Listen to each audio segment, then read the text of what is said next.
got the KX100 front end on it.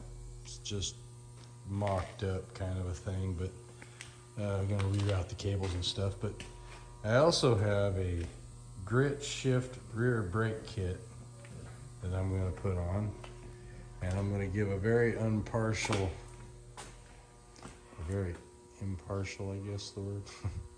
I'm gonna do a very impartial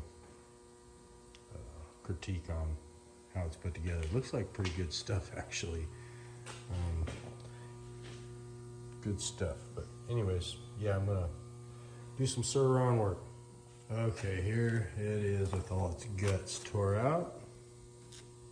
My hacked up wire harness that I'm gonna redo when I'm basically just going through and mocking everything up on this bike, getting everything fitting on the way I want it, get everything exactly the way I want it. And I'm gonna rip it completely apart and get everything powder coated and anodized.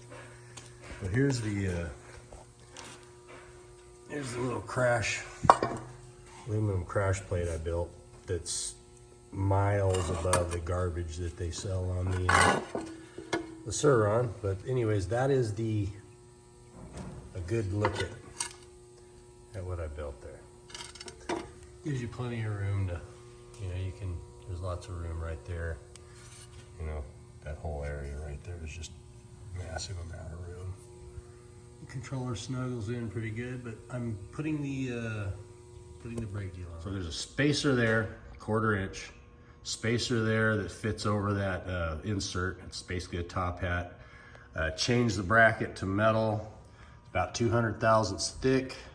It's got a washer welded on there basically that I made. It's 150 thousandths. It brings the caliper out.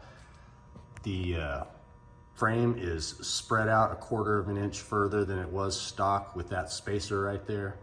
And as you can see, it centers the caliper perfectly on there and brings the rotor out away from the hub.